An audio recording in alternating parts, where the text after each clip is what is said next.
شہری اداروں کی کارکردگی پر ایک اور بہت بڑا سوالیہ نشان۔ مسئلہ فلسطین کا حل فلسطین کے عوام کی خواہشات کے مطابق یا ٹرمپ کی خواہشات کے مطابق؟ بیرون ملک سے میڈیکل کی تعلیم حاصل کرنے والے طلباء کی حالت اور موسمیاتی تبدیلیوں کے گہرے اثرات اور ان سے بچاؤ کے لیے کتنے فنڈز درکار ہیں، ان پر ہم بات کریں گے۔ اس سے قبل آپ سے گزارش ہے کہ آپ چینل کو سبسکرائب کریں، ویڈیو کو لائک اور شیئر کریں اور کمنٹس میں اپنے خیالات کا اظہار کریں۔ ناظرین، میں ہوں حنیف صابر اور آپ دیکھ رہے ہیں پوسٹ ڈیجیٹل۔ کراچی میں گل پلازہ میں آتش زدگی نے شہری اداروں کی کارکردگی پر ایک دفعہ پھر بہت بڑا سوالیہ نشان ڈال دیا ہے۔ یہ شہری ادارے کیا کر رہے ہیں؟ ان شہری اداروں کی صلاحیت اور اہلیت کیا ہے؟ قانون کی عملداری کہاں ہے؟ جب بہت بلند و بالا اور بہت بڑے شاپنگ پلازے اور مال تعمیر ہو رہے ہیں اور ان کی تعمیر کی اجازت دی جا رہی ہے، ان کے نقشے منظور کیے جا رہے ہیں، تو کیا ان نقشوں کا اس باریک بینی سے جائزہ لیا جا رہا ہے، لیا جاتا ہے یا کبھی لیا گیا؟ جس انداز سے دنیا بھر میں یہ کام کیا جاتا ہے، کیا اربوں روپے کے ایک ایک پروجیکٹ کے اندر کسی بھی طرح ہنگامی صورتحال میں سے نمٹنے کے لیے یا آتش زدگی کی صورت میں یا اللہ نہ کرے کسی زلزلے کی صورت میں جن عمارتوں کو نقصان پہنچے تو وہاں سے نکلنے کے لیے اور لوگوں کو ریسکیو کرنے کے لیے کیا سہولیات، کیا راستے رکھے گئے ہیں، اور اگر ان کے نقشوں کے اندر موجود ہیں تو وہ عملی طور پر موجود کیوں نہیں ہے؟ اگر 3 کروڑ کی آبادی کے شہر کراچی کی انتظامیہ، اس کے شہری ادارے مل کر ایک پلازے میں لگنے والی آگ، اور وہ بھی شہر کے مرکزی علاقے میں اور سب سے بڑے بزنس سینٹر میں لگنے والی آگ کو 35 گھنٹے تک نہیں بجھا پائے، تو ان کا پرفارمنس آڈٹ کس طرح ہوگا؟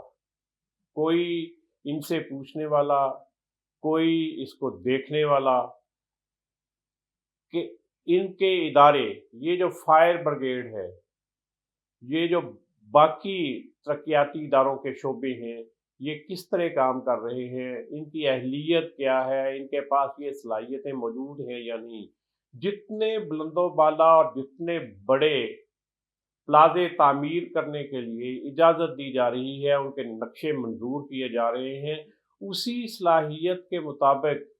فائر بریگیڈ کی اور ایمرجنسی سروسز کی سہولیات کیوں فراہم نہیں کی جاتی؟ اگر کسی ادارے کے پاس، اس کو ہم ابھی صرف یہ کراچی کی بات نہیں ہے، اس کو ہم 25 سال پہلے سے دیکھ لیں۔ اسلام آباد کے بلو ایریا میں شہید ملت سیکریٹریٹ میں آگ لگی، اس وقت بھی سی ڈی اے کے پاس یہ اہلیت نہیں تھی کہ اتنی بلند عمارت کے اندر اوپر والے فلورز تک وہ کسی قسم کی کوئی امدادی کارروائی یا آگ بجھانے کا انتظام کر سکے، اور نتیجتاً پوری بلڈنگ جل گئی اور اس کو نئے سرے سے رینوویٹ کر کے پھر قابل استعمال بنایا گیا۔ جب شہروں میں 40 منزلہ بلکہ اس سے بھی بلند و بالا عمارتیں تعمیر ہو رہی ہیں، تو ان بڑے شہروں کے ترقیاتی اداروں کے پاس کیا وہ صلاحیت موجود ہے کہ وہ ایمرجنسی میں ان لوگوں کا انخلاء کر سکے، لوگوں کے جان و مال کو بچا سکے، ان کی حفاظت کر سکے اور وہاں پہ لگنے والی آگ یا کسی اور ایمرجنسی پر فوری طور پر قابو پا سکے؟ حقیقت تو یہی ہے کہ اس طرح کی صلاحیت کراچی، لاہور، اسلام آباد یا دوسرے بڑے شہروں میں قطعاً موجود نہیں ہے، اور جب بھی چاہے فوری طور پر اس طرح کے واقعات پیش آ جائیں یا طویل وقفے کے بعد پیش آئیں، جب بھی اس طرح کے واقعات پیش آتے ہیں تو پھر شہری ادارے مکمل ناکام نظر آتے ہیں، ترقیاتی ادارے مکمل ناکام نظر آتے ہیں، اور لوگ زندگی کی بازی ہار جاتے ہیں، لوگوں کے کاروبار بالکل جل کر تباہ ہو جاتے ہیں اور ان کے پاس کچھ نہیں بچتا اور ان کا کوئی پرسان حال بھی نہیں ہوتا۔ یہی ترقیاتی ادارے جب تجاوزات کے خلاف آپریشن کرتے ہیں تو کچی آبادیاں، کچے گھر ریت کی دیوار ثابت ہوتے ہیں ان کے سامنے اور ان کو تہس نہس کر کے چھوڑتے ہیں۔ ان کا سارا زور سڑک کے کنارے ایک ٹھیلا لگائے، ایک ریڑھی لگائے یا فٹ پاتھ پر سبزی اور فروٹ بیچنے والا ہے، وہی شاید ایک ایسا بندہ ہوتا ہے جس پر ان کا زور چلتا ہے۔ یہ اربوں روپے کی لاگت سے جو پلازے بنتے ہیں، ان کے مالکان اور وہ بڑی بڑی کمپنیاں جو یہ پلازے بنا رہی ہیں، وہ قانون کے مطابق کیا اس میں ایمرجنسی ایگزٹ کے حادثاتی صورت میں یہاں سے نکلنے کے راستے رکھتے ہیں؟ قطعاً نہیں۔ ان کے بیسمنٹس کے اندر جو پارکنگ منظور کی گئی، کیا وہ سارے بیسمنٹس پارکنگ کے طور پہ استعمال ہو رہے ہیں یا وہ سارے کے سارے دفاتر اور دکانیں بن چکے ہیں؟ دور کو چھوڑیے، یہاں ہم بلو ایریا اسلام آباد میں دیکھتے ہیں، جہاں پہ ہم خود بھی موجود ہیں، کہ یہاں کے بھی شاید ہی کسی پلازا میں فائر ایگزٹ ہو۔ یہاں پہ ہر پلازے کے اندر ایک تنگ سی 2.5-3 فٹ کی سیڑھی اوپر 6-7ویں منزل تک جاتی ہے، اور وہی ایک اوپر جانے اور نیچے آنے کا راستہ ہے۔ ان میں موجود لفٹیں نہیں چلتی، اور جو چلتی ہیں ان کی حالت اتنی خراب ہے کہ ان میں بیٹھے ہوئے ڈر لگتا ہے۔ پچھلے دنوں بھی اسلام آباد میں ایک پلازے کے اندر ایک لفٹ گری ہے جس میں بہت سے لوگ زخمی ہوئے۔ ان تمام امور کی طرف کبھی کسی کی توجہ کیوں نہیں گئی؟ یہاں باقی کو آپ چھوڑ دیں، بلو ایریا اسلام آباد کو ہی دیکھ لیں تو یہاں پہ بینکس ہیں، عوامی خدمت کے ادارے ہیں، کن جگہوں پہ کسی معذور کے جانے کے لیے ریمپ بنے ہوئے ہیں، کتنے پلازوں کے اندر ہیں، آپ کو کہیں نظر نہیں آتے، اور بہت سے جہاں نظر آتے ہیں وہ اس قابل نہیں ہیں کہ ان کے اوپر کوئی ویل چیئر چڑھ سکے۔ بعض جگہوں پہ صرف لوہے کی ایک شیٹ اوپر سے نیچے تک پھیلا دی گئی ہے تاکہ قانون کی آنکھوں میں دھول جھونکی جا سکے اور فائلوں کا راستہ، فائلوں کا منہ بند کیا جا سکے، اور یہ کہا جا سکے کہ ہم یہ انتظام کر چکے ہیں۔ آن گراؤنڈ کیا صورتحال ہے؟ کیا کبھی کسی ادارے نے اس چیز کا آڈٹ کیا ہے کہ یہ جو بلڈنگز بن رہی ہیں، یہ بڑے بڑے پلازے بن رہے ہیں، ان میں انسانی جانوں اور انسانی مال کے بچاؤ کے لیے کیا راستے رکھے گئے ہیں؟ یہ راستے نقشوں میں موجود ہیں، عملی طور پر موجود نہیں ہیں، اور کوئی بھی اس کی طرف توجہ نہ دیتا ہے، نہ توجہ دینے کے لیے تیار ہے، نہ اس کے ذمہ داران کو کوئی پوچھنے کے لیے تیار ہے۔ ناظرین، ہم چلتے ہیں دوسری خبر کی طرف۔ امریکی صدر ٹرمپ نے غزہ کے لیے، غزہ میں امن کے لیے، غزہ میں انفراسٹرکچر کی بحالی کے لیے، وہاں پہ طبی اور تعلیمی سہولتوں کی فراہمی کے لیے ایک نیا منصوبہ پیش کیا ہے، اور اس میں انہوں نے غزہ بورڈ آف پیس قائم کرنے کے لیے کہا ہے، جس میں 60 ملکوں سے لیڈرز کو اور ان کی حکمرانوں کو شامل کیا جا رہا ہے، اور انہوں نے 60 ملکوں کو اور 60 ملکوں کی ان بڑی شخصیات کو یہ دعوت نامے بھیج دیے ہیں۔ یہ دعوت نامہ وزیر اعظم پاکستان شہباز شریف کو بھی موصول ہوا ہے، اور دلچسپ بات یہ ہے کہ اس کی عملی شکل آنے سے پہلے ہی صدر ٹرمپ نے آج خود اپنے آپ کو اس بورڈ کا سربراہ مقرر کر لیا ہے۔ اب دیکھنا یہ ہے کہ یہ غزہ کا مسئلہ غزہ کے عوام اور فلسطینی عوام کی مرضی کے مطابق حل ہوگا یا صدر ٹرمپ کی مرضی کے مطابق حل ہوگا، اور جس طرح کا فارمولہ وہ دے رہے ہیں کیا وہ فارمولہ فلسطین کے عوام کی امنگوں کے مطابق ہے اور ان کی خواہشات کے مطابق ہے؟ کیا یہ اقوام متحدہ کی قراردادوں کے مطابق ہے یا نہیں؟ یہاں پہ تو یہ نظر آتا ہے کہ ٹرمپ کے اپنے ذہن میں اس کا جس طرح کا حل موجود ہے وہ اسی حل کو مسلط کرنے جا رہے ہیں، اور اسی بنیاد پر فلسطین کے کسی بھی دھڑے نے فلسطینیوں کے کسی بھی دھڑے نے ابھی تک اس منصوبے کی حمایت میں کوئی بات نہیں کی۔ دوسرا، یہ ابھی تک واضح نہیں ہے کہ کوئی جس کو شامل کیا جا رہا ہے وہ انفرادی حیثیت میں اس بورڈ کا ممبر ہوگا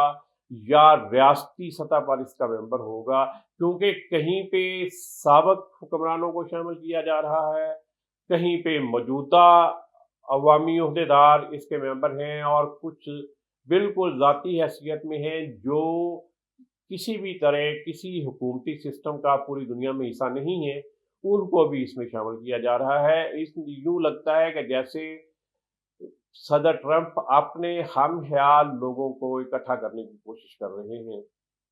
دوسری اہم بات کہ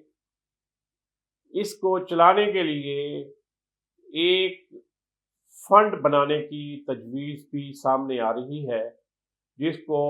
رائٹرز نے بلومبرگ نے ڈسکس کیا ہے۔ ان کی خبروں کے مطابق شاید $1 ارب فی ملک اس میں چندہ دے گا تو یہ کام آگے چلے گا۔ اب دیکھنے کی بات ہے کہ پاکستان جیسے ملک جو $1 ارب کے لیے خود IMF کے سامنے ہاتھ پھیلاتے ہیں، جو مختلف عالمی اداروں اور بینکوں سے اپنا سسٹم چلانے کے لیے قرضے لیتے ہیں، وہ اس فنڈ میں $1 ارب کیسے اور کہاں سے ادا کریں گے؟ ناظرین، ایک اور بات خبر جس کی طرف میں توجہ دلانا چاہتا ہوں یا جس کو میں ڈسکس کرنا چاہتا ہوں، گزشتہ دنوں MBBS کا ایک امتحان ہوا۔ ان طلباء کا امتحان جو بیرون ملک سے MBBS کر کے آئے اور اب واپس آ کر وہ پاکستان میں پریکٹس کرنا چاہتے ہیں، ان کے لیے NRE اسٹیپ 1 کا امتحان ہوا، اور اس امتحان کا جو رزلٹ آیا اس کے اعداد و شمار بہت ہی خوفناک ہیں کہ 8 ممالک سے MBBS کر کے آنے والا کوئی امیدوار بھی اس امتحان میں کامیاب نہیں ہو سکا۔ جی، آپ ان 8 ممالک کے نام سنیے۔ میرے لیے تو یہ حیرت کی بات ہے کہ ان میں سے ایسے ممالک بھی ہیں کہ پاکستانی نوجوان وہاں پہ میڈیکل کی تعلیم حاصل کرنے اور MBBS کرنے کے لیے جا رہے ہیں۔ یہ ممالک ہیں Barbados, Sudan, Saint Lucia, Philippines, Georgia, Dominican Republic, Cyprus اور کیوبا۔ ان 8 ممالک سے امتحان پاس کرنے والا MBBS کر کے آنے والا کوئی ایک اسٹوڈنٹ بھی پاس نہیں ہوا، اور یہ تحریری امتحان تھا۔ ابھی اس کا اسٹیپ 2 ہونے جا رہا ہے، جس میں ان کی کلینکل مہارتیں ٹیسٹ کی جائیں گی۔ یہ دیکھا جائے گا کہ یہ عملی طور پر کس قابل ہیں کہ یہ مریضوں کا علاج کر سکتے ہیں یا نہیں کر سکتے، اور کلینکل ذمہ داریاں یہ کس طرح انجام دے سکتے ہیں۔ پتہ نہیں وہاں پہ جا کے کیا حال ہونے والا ہے۔ یہ حکومتی حلقوں کے لیے بھی سوچنے کا مقام ہے، اور اس سے زیادہ سوچنے کا مقام ہے ان والدین کے لیے جو اس طرح کے ملکوں میں اپنے بچوں کو میڈیکل کی تعلیم کے لیے بھیج رہے ہیں۔ لوگوں کے پاس یقیناً بہت پیسے ہیں کہ وہ بیرون ملک سے MBBS کروا کے، میڈیکل کی تعلیم دلوا کے اپنے بچوں کو یہاں پہ لا کے تو ان کو ڈاکٹر، ان کو فزیشین اور سرجن بنانا چاہتے ہیں۔ یقیناً گزشتہ 2-3 دہائیوں میں پاکستان میں میڈیکل پروفیشن جو ہے یہ آمدنی کا ایک بہت ہی بڑا ذریعہ ہے کہ دن بدن ڈاکٹرز کی، ہاسپٹلز کی بڑھتی ہوئی فیسیں، ان کے چارجز، انہوں نے اس کو سونے کی کان بنا دیا ہے اس شعبے کو، جس کے بارے میں جب ہم پڑھتے تھے تو لوگ کہتے تھے کہ جی میں دکھی انسانیت کی خدمت کے لیے ڈاکٹر بننا چاہتا ہوں۔ آج دکھی انسانیت کی خدمت کے لیے ڈاکٹر بننے کی بجائے شاید لوگ دکھی انسانیت کی لوٹ مار کرنے کے لیے، ان سے پیسے بٹورنے اور جمع پونجی بٹورنے کے لیے یہ ڈاکٹرز بن رہے ہیں۔ اور اس طرح کے ڈاکٹرز، اگر وہ ڈاکٹر جو یہ امتحان پاس نہیں کر سکا، جو اس طرح کے غیر معروف اور بالکل ہی غیر ترقی یافتہ ملکوں سے MBBS کر کے آ رہے ہیں، جن کا اپنا تعلیمی نظام کا کوئی حال نہیں ہے، وہاں سے پڑھ کے آنے والے اگر کہیں دا لگا کے یہ امتحانات پاس کر کے یہاں پہ پریکٹس کرنے میں کامیاب ہو جائے تو وہ پھر کیا گل کھلائیں گے اور مریضوں کی صحت کو کس حد تک بحال کریں گے اور کس حد تک ان کی موجود صحت کو بھی برباد کریں گے، یہ سب کے لیے سوچنے کا مقام ہے۔ جی ناظرین، ایک اور معاملہ آج کل بہت زیادہ یہ باتیں ہم سنتے ہیں کہ موسمیاتی تبدیلی ہمیں بہت زیادہ متاثر کر رہی ہے، موسم تیزی سے تبدیل ہو رہے ہیں اور ان تبدیلیوں کے زیر اثر ہمارا پورا سسٹم بدل رہا ہے۔ بارشوں کا موسم بدل رہا ہے، سردی کا موسم بدل رہا ہے، گرمی کا موسم بدل رہا ہے، فصلوں پر برے اثرات مرتب ہو رہے ہیں، ہمارا پورے کا پورا سوشل فیبرک اس سے متاثر ہے۔ اور اس کو درست کرنے کے لیے کیا اقدامات ہو رہے ہیں؟ گزشتہ دنوں overseas investors chamber of commerce and industry کے زیر اہتمام کراچی میں ایک سیمینار ہوا۔ اس میں حکومتی ادارے بھی شریک تھے، حکومتی شخصیات بھی شریک ہوئیں اور پرائیویٹ سیکٹر سے لوگ بھی شریک ہوئے، چیمبرز کے نمائندے بھی تھے۔ اس میں یہ بتایا گیا کہ پاکستان کو 2035 تک 565.7 ارب ڈالر، جی اگلے 10 سال میں 565 ارب ڈالر کی انویسٹمنٹ کی ضرورت ہے اگر پاکستان اس موسمیاتی تبدیلی اور اس کے اثرات سے نمٹنا چاہتا ہے۔ یہ بڑی میرے لیے تو حیرانگی کا باعث ہے کہ ایک ایسا ملک جو 1-2 ارب ڈالر کے لیے IMF سے مدد مانگ رہا ہے، وہ اگلے 10 سال میں 565 ارب ڈالر کہاں سے جنریٹ کرے گا؟ یعنی کہ ایک سال کا آپ لگائیں تو 56-57 ارب ڈالر ہر سال اگر پاکستان یہ انویسٹمنٹ لے کے آئے ان سیکٹرز میں جو موسمیاتی تبدیلی سے متاثر ہیں، تو پھر ہی جا کے اس اوورسیز چیمبر آف کامرس جو ہے اس کے جو اعداد و شمار ہیں اس کے مطابق پاکستان اس پہ قابو پا سکتا ہے اور پاکستان آگے بڑھ سکتا ہے۔ اب یہ کم از کم میرے لیے تو سوچنا بھی ناممکن ہے، اور پاکستان کا تو شاید سارے کا سارا پیسہ ٹوٹل بھی ملا لیا جائے جو سفید معیشت میں موجود ہے تو وہ شاید اتنے پیسے نہ بن پائیں اگلے 10 سال میں۔ یہ کہاں سے آ رہا ہے یہ حکومتی ادارے ہی بہتر جانتے ہیں، یا وہ جنہوں نے یہ لمبے چوڑے اعداد و شمار پیش کیے ہیں۔ بہت شکریہ۔